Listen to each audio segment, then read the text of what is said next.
Dans la nuit tragique du 6 octobre 1996, des rebelles ont attaqué notre hôpital à Lemera, en République démocratique du Congo.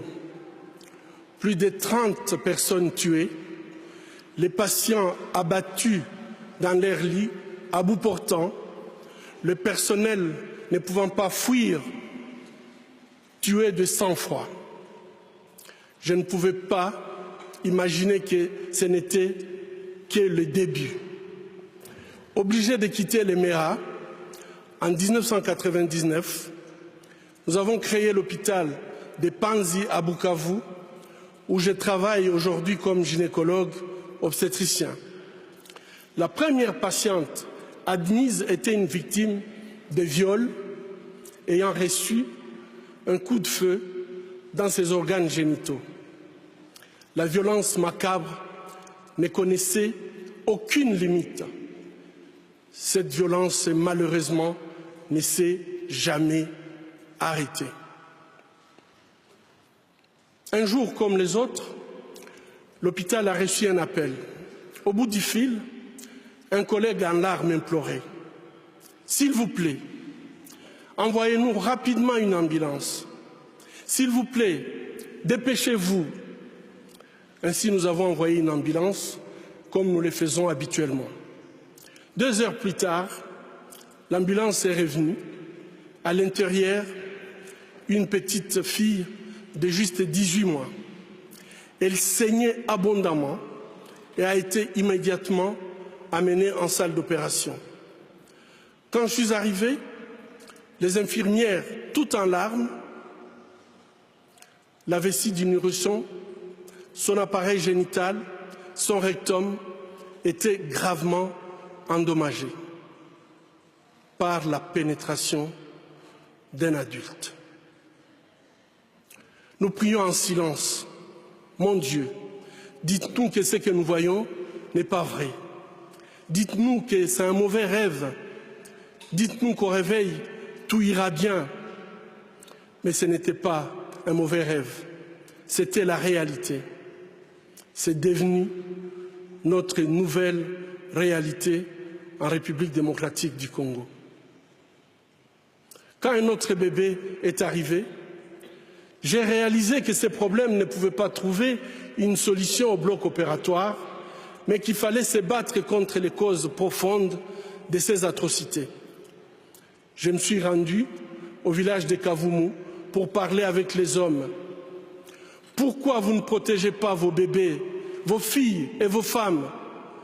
Où sont les autorités dans ces villages? À ma grande surprise, les villageois connaissaient le suspect. Tout le monde avait peur de lui, car il était membre du Parlement provincial et jouissait d'un pouvoir absolu sur la population. Depuis plusieurs mois, sa milice terrorisait le village entier. Il avait instillé la peur en tuant un défenseur des droits humains qui avait eu le courage de dénoncer les faits. Les députés s'en est tiré sans conséquence. Son immunité parlementaire lui permettait d'abuser en toute impunité. Ces 2 bébés ont été suivis des dizaines d'autres enfants violés. Lorsque la 48e victime est arrivée, nous étions désespérés. Avec d'autres défenseurs des droits humains, nous avons saisi un tribunal militaire. Finalement, ces viols ont été poursuivis et jugés comme crimes contre l'humanité. Les viols des bébés à Kavumu ont cessé, les appels à Panzi aussi. Mais l'avenir psychologique, sexuel et génésique de ces bébés est hypothéqué. Ce qui s'est passé à Kavumu et qui continue aujourd'hui dans de nombreux autres villages au Congo, tels que les viols et les massacres à Beni et au Kasaï, a été rendu possible par l'absence d'un état de droit, l'effondrement de valeurs traditionnelles et le règne de l'impunité, en particulier pour les personnes au pouvoir. Le viol, le massacre, la torture, l'insécurité diffuse, le manque d'éducation crée une spirale de violence sans précédent.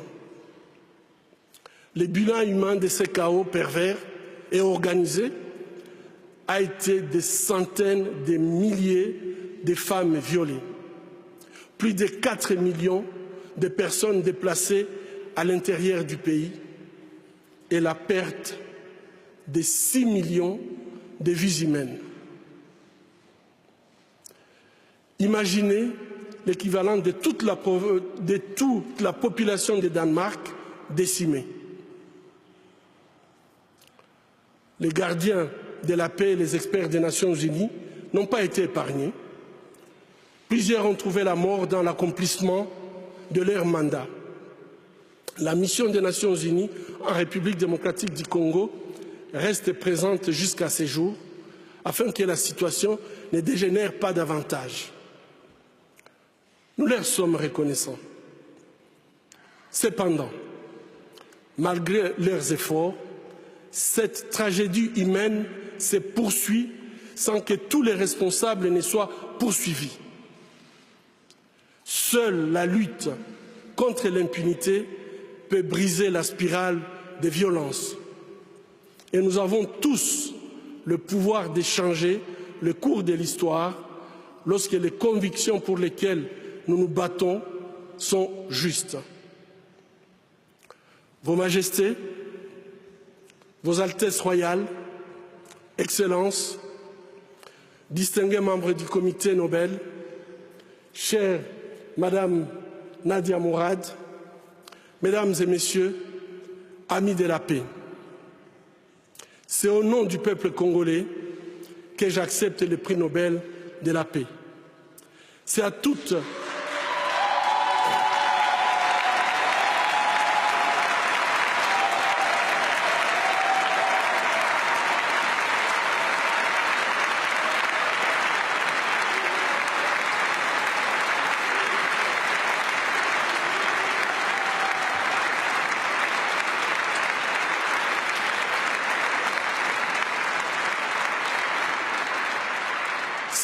les victimes de violences sexuelles à travers le monde que je dédie ces prix. C'est avec humilité que je me présente à vous, portant haut la voix des victimes de violences sexuelles dans les conflits et les espoirs de mes compatriotes. Je saisis cette occasion pour remercier tous ceux qui, pendant ces années, ont soutenu notre combat. Je pense en particulier aux organisations et institutions des pays amis, à mes collègues, à ma famille et à ma chère épouse Madeleine.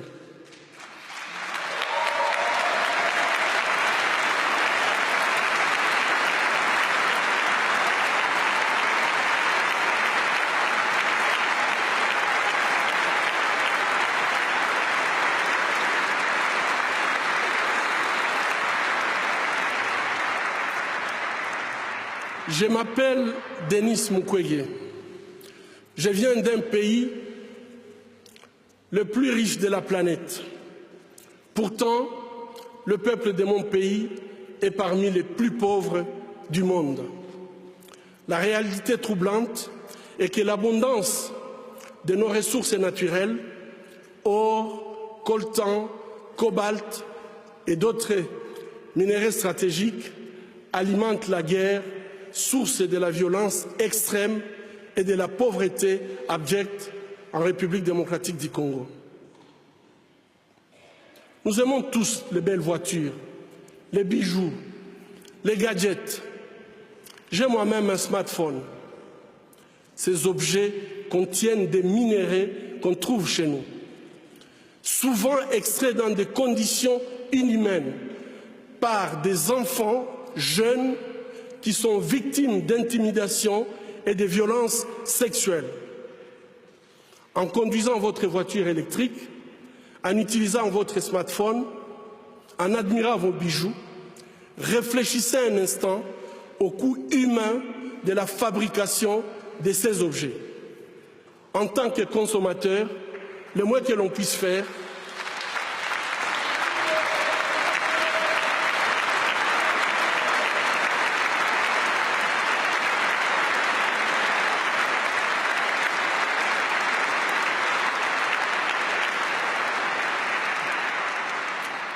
en tant que consommateur, le moins qu'on puisse faire est d'insister que ces produits soient fabriqués dans le respect de la dignité humaine.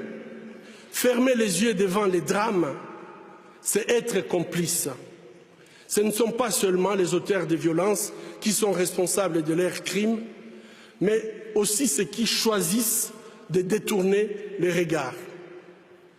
Mon pays est systématiquement pillé avec la complicité des gens qui prétendent être nos dirigeants. Pillés pour leur pouvoir, pillés pour leurs richesses et leur gloire, pillés aux dépens des millions d'hommes, de femmes et d'enfants innocents, abandonnés dans une misère externe, tandis que les bénéfices de nos minéraux finissent sur les comptes opaques d'une oligarchie prédatrice. Cela fait 20 ans, jour pour jour, qu'à l'hôpital de Panzi, je vois les conséquences de cette mauvaise gouvernance de mon pays. Bébés, filles, jeunes femmes, mères, grand-mères, et aussi les hommes et les garçons violés de façon cruelle, souvent en public, en collectif, en insérant du plastique brûlant ou en introduisant des objets contondants dans leurs parties génitales. Je vous épargne des détails.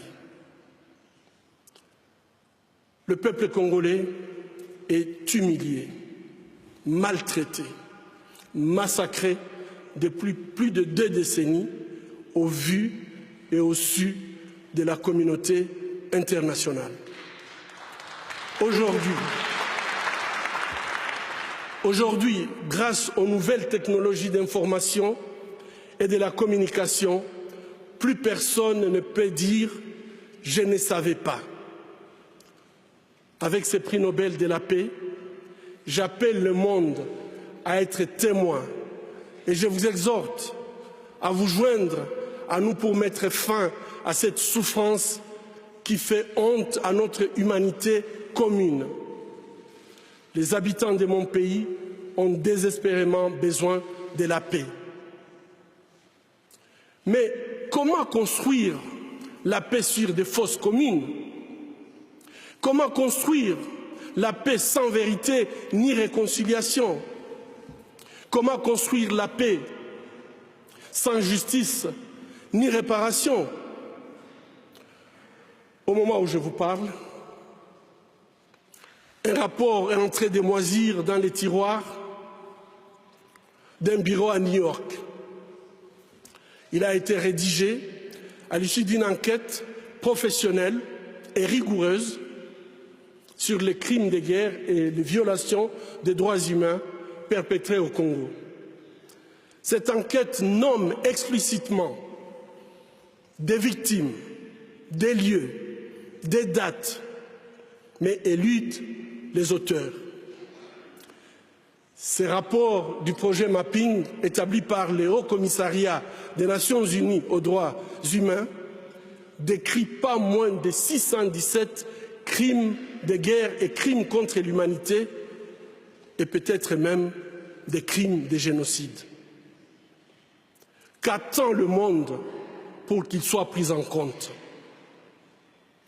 Il n'y a pas de paix durable sans justice. Or, la justice ne se négocie pas. Ayons le courage de jeter un regard critique et impartial sur les événements qui sévissent depuis trop longtemps dans la région des Grands Lacs. Ayons le courage de révéler le nom des auteurs des crimes contre l'humanité pour tout simplement éviter qu'ils continuent d'endeuiller cette région martyre. Ayons le courage de reconnaître nos erreurs du passé. Ayons le courage de dire la vérité et effectuer le travail de mémoire. Chers compatriotes congolais, ayons le courage de prendre notre destin en main. Construisons la paix.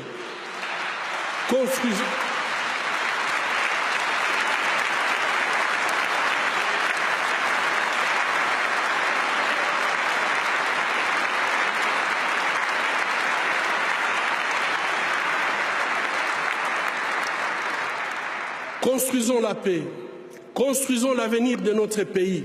Ensemble, construisons un meilleur avenir pour l'Afrique. Personne ne le fera à notre place. Mesdames et messieurs, amis de la paix, les tableaux que je vous ai brossés offrent une réalité sinistre. Mais permettez-moi de vous raconter l'histoire de Sarah. Sarah nous a été transférée à l'hôpital de Panzi dans un état critique. Son village avait été attaqué par un groupe armé qui avait massacré toute sa famille, la laissant seule. Prise en otage, elle a été emmenée en forêt, attachée à un arbre, nue. Tous les jours, Sarah subissait des viols collectifs jusqu'à ce qu'elle perde connaissance. Le but de ces viols, utilisés comme arme de guerre, étant de détruire bien sûr Sarah, mais également sa famille, sa communauté. Bref, tout simplement détruire le tissu social. À son arrivée à l'hôpital, Sarah ne pouvait ni marcher, ni même tenir debout. Elle ne pouvait pas retenir ni ses urines, ni ses selles.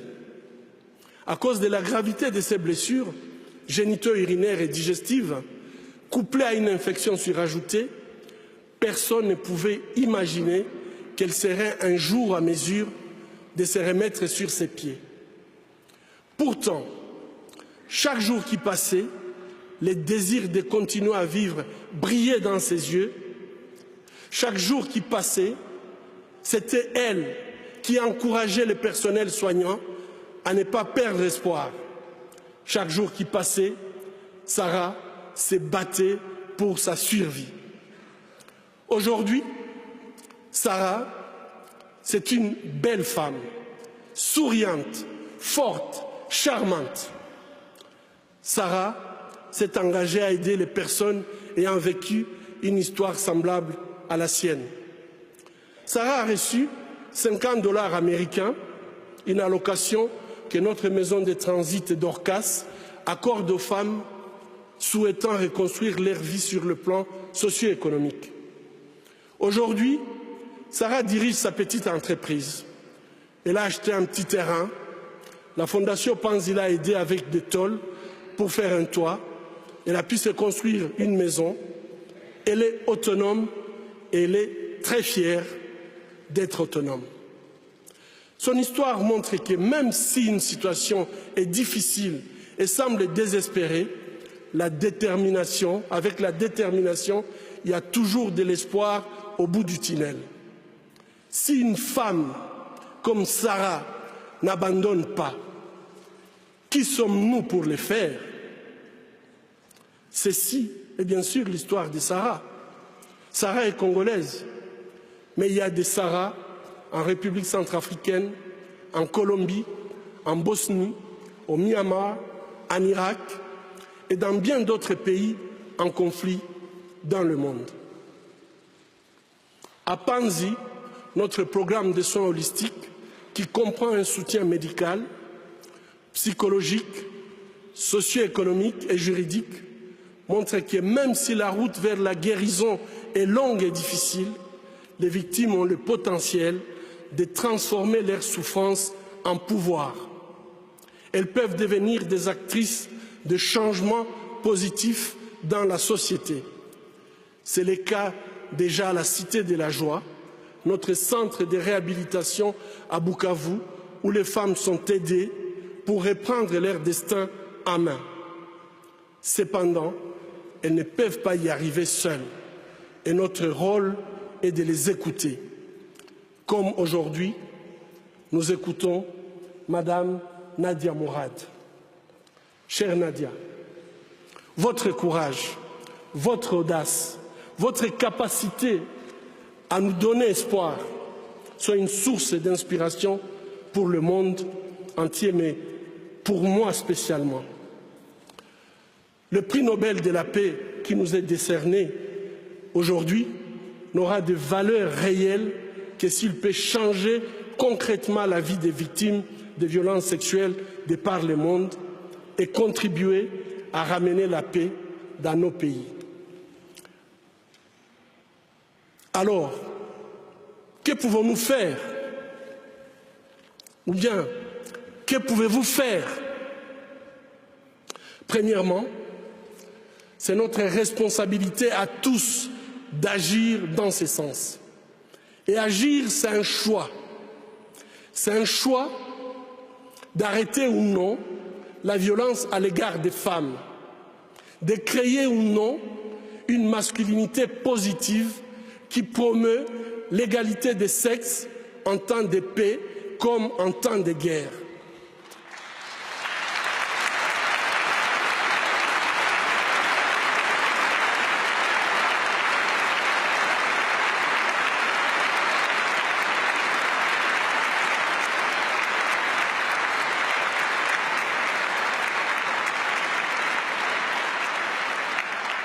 Agir, c'est un choix de soutenir ou non une femme, de la protéger ou non, de défendre ou non ses droits, de se battre ou non à ses côtés dans les pays ravagés par les conflits.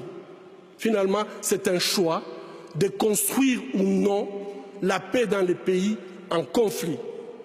Agir, c'est tout simplement refuser l'indifférence. S'il faut faire la guerre, c'est la guerre contre l'indifférence qui ronge nos sociétés aujourd'hui. Deuxièmement, nous sommes tous redevables vis-à-vis de ces femmes et de leurs proches, et nous devons tous nous approprier ces combats, y compris les États qui doivent cesser d'accueillir les dirigeants qui ont toléré, ou pire, utilisé la violence sexuelle pour accéder au pouvoir. Les États doivent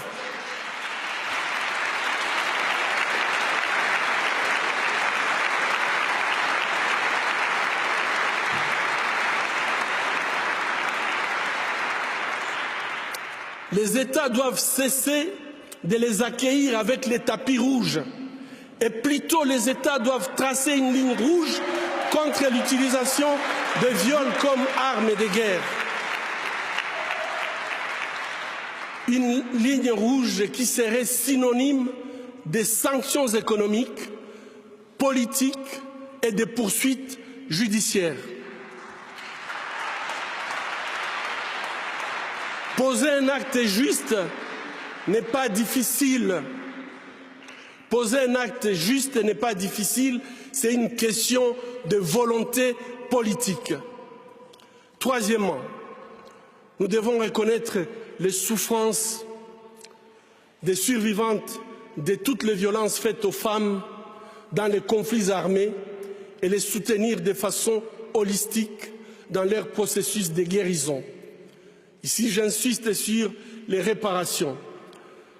C'est ces mesures qui leur donnent compensation et satisfaction et leur permettent de commencer une nouvelle vie.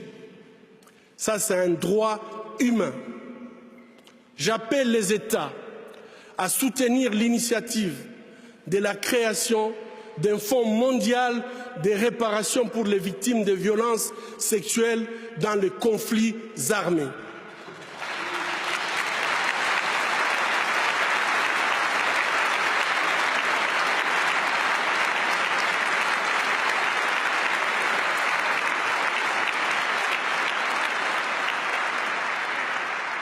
Quatrièmement,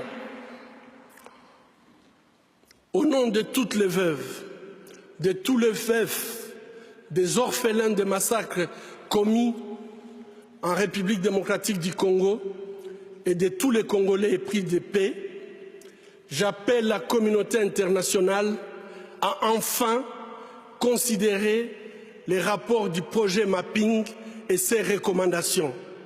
Que le droit soit dit. Cela permettrait au peuple congolais d'enfin pleurer ses morts, faire son deuil, pardonner ses bourreaux, dépasser sa souffrance et se projeter sereinement dans le futur. Finalement, après 20 ans d'effusion de sang, de viols et de déplacements massifs des populations, le peuple congolais attend désespérément l'application de la responsabilité de protéger les populations civiles lorsque leur gouvernement ne peut pas ou ne veut pas le faire. Le peuple attend d'explorer les chemins d'une paix durable. Cette paix passe par les principes d'élections libres, transparentes, crédibles et apaisées.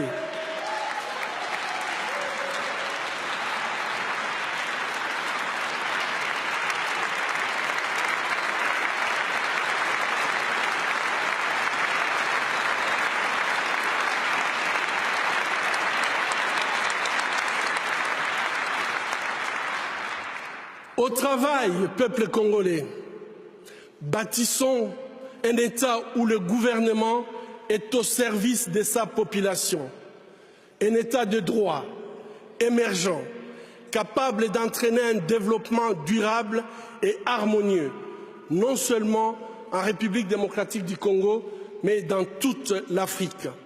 Bâtissons un État où toutes les actions politiques, économiques et sociales sont centrées sur l'être humain et où la dignité des citoyens est restaurée. Vos Majestés, distingués membres du Comité Nobel, Mesdames et Messieurs, amis de la paix, le défi est clair et il est à notre portée. Pour les Sahara, pour les femmes, les hommes et les enfants du Congo, je vous lance un appel urgent de ne pas seulement nous remettre le prix Nobel de la paix, mais de vous mettre debout et de dire ensemble et à haute voix la violence en République démocratique du Congo, c'est assez, trop c'est trop, la paix maintenant. Je vous remercie.